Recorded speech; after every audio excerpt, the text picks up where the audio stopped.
देखो, यहाँ से आपका क्वेश्चन पूछा जा सकता है 5 नंबर का, इससे बड़ा क्वेश्चन नहीं आएगा। वात व्याधि से बड़े क्वेश्चन नहीं आते हैं। गृहदृषि यानी कि सियाटिका, क्या हो रहा है इसके अंदर? इस व्याधि में क्या होगा? इस व्याधि में रोगी प्राय एक पैर पर शरीर का बोझ देकर, यानी कि आपको देखो नाम से ही क्लियर होगा, सियाटिका यानी कि सियाटिक नर्व के अंदर कोई ना कोई प्रॉब्लम होगी। किसकी वजह से? वायु की वजह से, जिसकी वजह से अब सियाटिका नर्व की सप्लाई किसको होती है? पैर को होती है।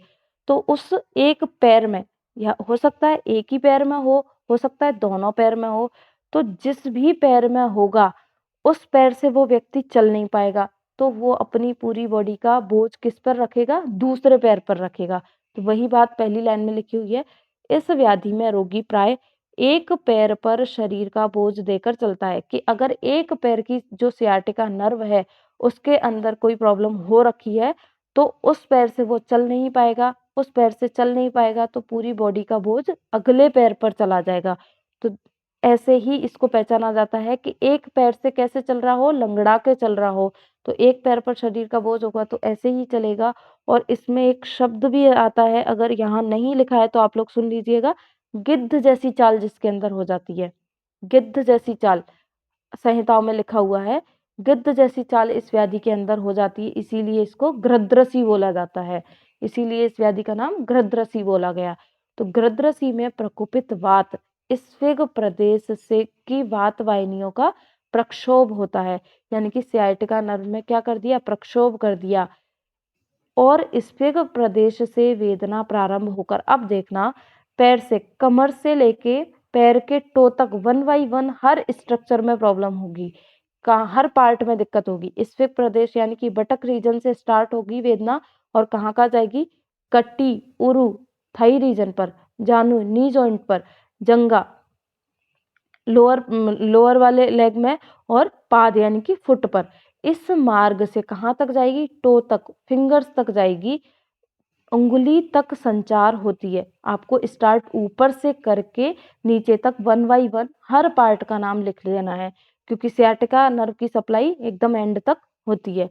तो देखो क्या हो रहा है, वही बात आपको बस इसके अंदर याद क्या रखना है, जो स्फिग प्रदेश से लेके नीचे तक के 1 बाई 1, जैसे हमने अर्जित में देखा कि मुख का हर एक पार्ट मेंशन किया है, ऐसे ही यहाँ आपको लिख देना है। तो एक बार वापस से पढ़ते हैं, क्या लिखा हुआ है? गृध्रसी में प्रकोपित वात से स्फिग प्रदेश की वात वाहिनियों का क्या हो गया? प्रक्षोभ हो गया, जिसकी वजह से वहां से वेदना प्रारंभ होगी। कहाँ से? स्फिग प्रदेश से प्रारंभ होकर के कटी, उरु, जानू, जंगा और पाद, इस मार्ग से उंगली तक संचार होगा।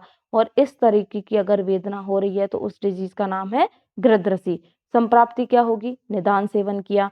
अब निदान सेवन से वात का प्रकोप तो होगा ही, वात व्याधि पड़ रहे हैं, तो केवल वात या वात व कफ दोष का, यानी कि इसके अंदर अनुबंध किसका हो सकता है? कफ के अंदर।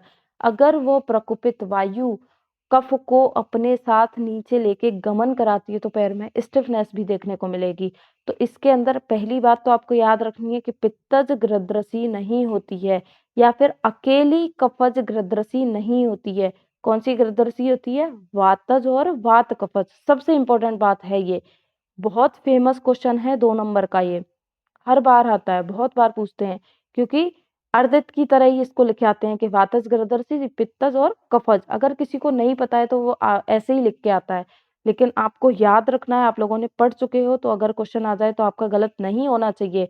वातज और वात कफज 2 तरह की होती है गृध्रसी। अकेला कफ नीचे गमन करके नहीं आ सकता, वायु ही लेके आएगी उसको साथ में। तो केवल वात या वात व कफ का प्रकोप हो गया, किसकी वजह से? निदान सेवन से। तो क्या हुआ? स्फिग प्रदेश की जो वात वाहिनी यानी कि जो नर्व है उनका क्या हो गया? प्रक्षोभ हो गया। और उस प्रक्षोभ से क्या होगा? रस व रक्त व और मांस व स्रोतस की दुष्टि। अब ये तो यूं है कि वायु पूरे शरीर में प्रकोपित है, वरना इसका कोई औचित्य है नहीं, क्योंकि हम पहली बात तो डिजीज किसकी पढ़ रहे हैं? अस्थि और मज्जा व स्रोतस की। और वायु प्रकोपित है तो वो वायु हर स्रोत में दुष्टि कर सकती है। ये ऐसा हो सकता है अगर इस तरीके से समझा जाए, लेकिन मेनली यहाँ पर दुष्टि किसकी होगी? अस्थि व स्रोतस की दृष्टि होगी। तो यहाँ पर ये दृष्टि तो इसलिए लिख दिया है कि वो वायु प्रकोपित है, वो अग्नि पर इम्पैक्ट करेगी और हर स्रोतस को वो दूषित कर सकती है। तो अगर फिर इस तरीके से तो ये 3 ना लिख करके और भी आएँगे, मज्जा भी आएगा, अस्थि भी आएगा और शुक्र भी आएगा।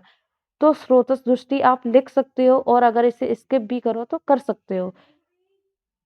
1 सेकंड। हाँ दीदी। रस व रक्त व मांस व स्रोतस की दुष्टि हुई। और क्या हुआ, वरना आप सीधा इस पॉइंट से इसी पॉइंट को लिख दीजिएगा।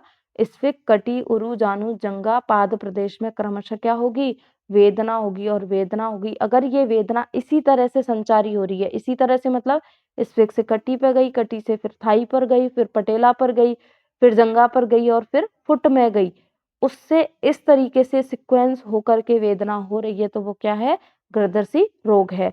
अब इसके भेद कौन से होते हैं, 2 होते हैं, वातज और वात कफज ग्रदर्शी। फिर इसके सामान्य लक्षण देखते हैं। अब सामान्य लक्षण वही है जो संप्राप्ति के अंदर देखे हैं। कटी व पाद प्रदेश में स्तब्धता। अगर वात कफज है तो स्टिफनेस बहुत ज्यादा होगी और अकेली वातज है तो स्टिफनेस इतनी ज्यादा नहीं होगी, लेकिन अगर कफ साथ में आ गया तो स्तब्धता होगी ही होगी। फिर उसके बाद है स्फिग, कटी, पृष्ठ, उरु, जानु, जंगा, पाद में क्रमशः रुजा। तो ये तो इसका बहुत कॉमन चीज हो गई। वही हमने डेफिनेशन के अंदर देखी है, वही संप्राप्ति के अंदर, वही लक्षण के अंदर। और इसके अंदर जो वायु धीरे धीरे ऊपर से नीचे की तरफ गमन कर रही है, तो वेदना इसके अंदर जो हो रही है वो कैसी होगी, तोदवत। क्योंकि जो वेदना है वो तोदवत वेदना किसकी वजह से होती है, वायु की वजह से। अब वायु पूरे पैर में फैली हुई है तो पैर में क्या होगा, स्पंदन यानी कि फरकाहट होगी, कंपन होगा उस पैर में जिस पैर में हृदय रोग हो रखा है। फिर भेदानुसार इसके लक्षण देखते हैं। भेदानुसार लक्षण में क्या है, वातज गृध्रसी और वात कफज इसके अकॉर्डिंग। तो वातज में केवल वात है तो वही सारे लक्षण देखने को वापस से मिलेंगे, तोदवत वेदना होना और शरीर में वक्रता। शरीर में वक्रता का मतलब है कि उस पैर से ये ढंग से चल नहीं पाएगा, वैसे इसके अंदर शरीर टेढ़ा नहीं होगा। केवल यहाँ पर शरीर में वक्रता इसलिए लिखी गई है कि जिस पैर में गर्दरसी हो रखी है तो उस पैर से व्यक्ति चल नहीं पाएगा और जब भी वो खड़ा होगा या चलेगा तो ऐसे लगेगा इसकी बॉडी टेढ़ी हो गई है, वक्र हो गई है, इसीलिए लिखा गया है। लेकिन एक्चुअल में इसकी शरीर में वक्रता नहीं होगी। जानु, कटी, उरु संधियों में क्या होगी, स्तब्धता होगी, स्टिफनेस आ जाएगी वायु की वजह से। और कफ का अनुबंध हो गया तो कफ के जो जनरल सिम्टम है वो देखने को मिलेंगे। तंद्रा, मुख प्रसेक, भक्त द्वेष, अन्न में उसको अरुचि नहीं होगी और अग्निमांद्य हो रखा होगा। अग्निमांद्य तो वायु भी रखेगी, लेकिन कफ बढ़ गया तो अग्निमांद्य वात कफज गर्दशी में तो होगा। फिर उसके बाद है साध्य साध्यता। गर्दशी रोग कैसा होता है, अगर केवल वातज गर्दशी है तो कैसी होगी, कृच्छ साध्य होगी। कृच्छ साध्य ही होता है, चाहे वो वातज हो या वात कफज हो।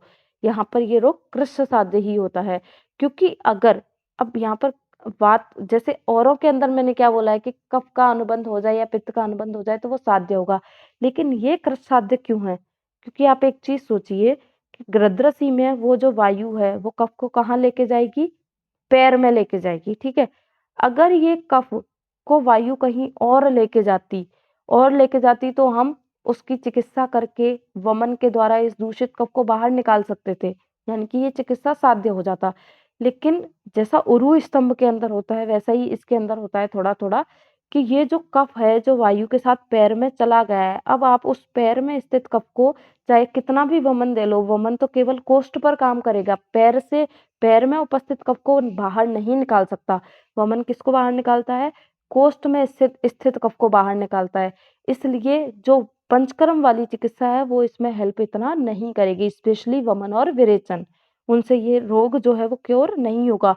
केवल आप शमन औषधियों के थ्रू ही इसको ठीक कर सकते हो। इसीलिए बोला गया है कि ये कृष्ण साध्य होती है, क्योंकि बड़ी कठिनाई से ठीक होती है। जो अगर कफ का अनुबंध हो गया है इसके अंदर तो उसको आप इजीली ठीक नहीं कर सकते। और अगर जीर्णावस्था में बहुत पुराना रोग हो गया तो गृद्धरसी कैसी होगी, असाध्य होगी। तो ये है आपका गृद्धरसी रोग, जिसमें आपको सबसे इम्पोर्टेंट है इसके भेद, उसके बाद ये बाकी की सारी बातें। लेकिन भेद को आपको अच्छे से याद रखने हैं, क्योंकि एग्जाम में यही क्वेश्चन बार बार रिपीट होता है। फिर तो आपके ये बहुत छोटे छोटे टॉपिक बचे हुए हैं, इनको हम कल देखते हैं, कल की क्लास में।